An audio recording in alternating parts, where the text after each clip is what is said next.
ایک گاؤں میں ٹونی چڑیا اور اس کا میاں کالو کوا رہا کرتے تھے۔ کالو کوے میں ایک بہت ہی بری عادت تھی۔ اس کو جب بھی کوئی ملتا وہ شیخی بگاڑنا شروع کر دیتا تھا۔ لمبی لمبی باتیں کرنا اس کی عادت بن چکی تھی۔ ایک دفعہ ٹونی چڑیا نے اپنے گھر پر بڑا پاؤ بنایا۔ کالو کوے کو بڑا پاؤ بہت پسند تھا۔ شام کو جب وہ واپس گھر آیا اور اس نے بڑا پاؤ بنے ہوئے دیکھا تو وہ بہت زیادہ خوش ہوا اور خوشی خوشی اسے کھانے لگا۔ اتنے میں ان کے دروازے پر بیل بجی۔ کالو کوے سے ملنے کے لیے اس کا دوست اور اس کی بیوی آئے تھے۔ کالو کوا ان کو دیکھ کر بہت خوش ہوا اور ان سے کہا، ارے موتی، تم صحیح وقت پر آئے ہو، تم سے مل کر بہت خوشی ہوئی۔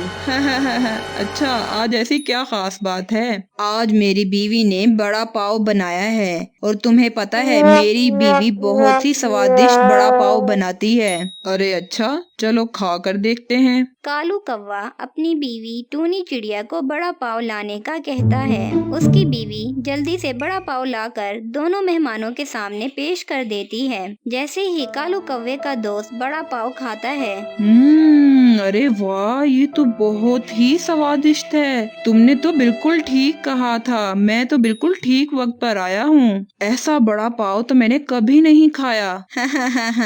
بالکل ٹھیک کہہ رہے ہو، میری بیوی بہت اچھا بناتی ہے۔ پورے گاؤں میں کوئی بھی میری بیوی جیسا بڑا پاؤ نہیں بنا سکتا۔ ارے اچھا، ایسی بات ہے تو تم گاؤں میں ایک دکان کیوں نہیں کھول لیتے؟ اس طرح سے تم خوب پیسہ کماؤ گے۔ میری بیوی کے ہاتھ میں اگر ایسا ذائقہ ہوتا تو میں اب تک پیسے کما رہا ہوتا۔ یہ باتیں سن کر کالو کوے کی آنکھیں چمک اٹھتی ہیں۔ اگلی صبح وہ اپنی بیوی ٹونی چڑیا سے بات کرتا ہے اور اسے دکان کھولنے پر راضی کر لیتا ہے۔ اس کی بیوی بڑے ہی شوق سے بڑا پاؤ بناتی ہے۔ پہلے دن کچھ پرندے ہی ان کی دکان پر آتے ہیں۔ کالو کوا ان کو بڑا پاؤ بڑے اچھے سے پیش کرتا ہے۔ پرندے بڑا پاؤ کھا کر بہت خوش ہوتے ہیں اور داد دیے بغیر نہیں رہتے۔ وہ پرندے واپس جا کر سب کے سامنے ٹونی چڑیا کے بنائے ہوئے بڑے پاؤ کی بہت تعریف کرتے ہیں۔ اگلی صبح ان کی دکان پر رش لگ جاتا ہے اور گاؤں کے بہت سارے پرندے ان کے یہاں سے بڑا پاؤ کھانے کے لیے آتے ہیں۔ ارے کالو کوے، ذرا مجھے بھی تو کھلاؤ۔ تمہارے بڑے پاؤ کی تو تعریفیں بہت دور دور تک پھیلی ہوئی ہیں۔ آج میں خاص طور پر دوسرے گاؤں سے یہاں پر تمہارا بڑا پاؤ کھانے کے لیے آیا ہوں۔ ہاں، ارے کیوں نہیں جناب، یہ لیجئے۔ اتنا لذیذ ہے یہ، میں نے ایسا بڑا پاؤ زندگی میں کبھی نہیں کھایا۔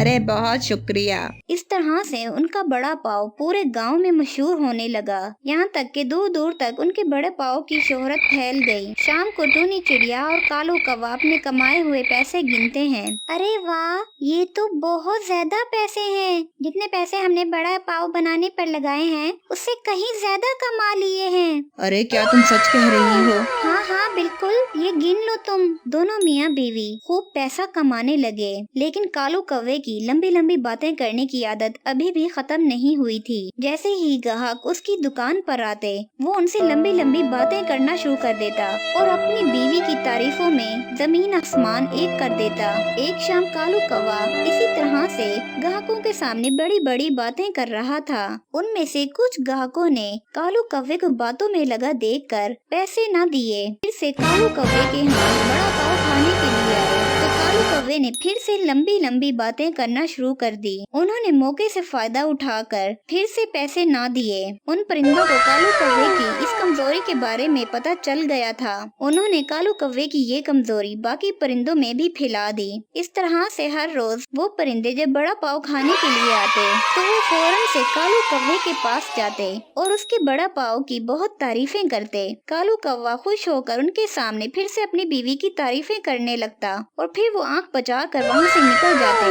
شام کو جب ٹونی چڑیا اور کالو کوا پیسے گننے بیٹھتے تو پیسے کافی کم تھے۔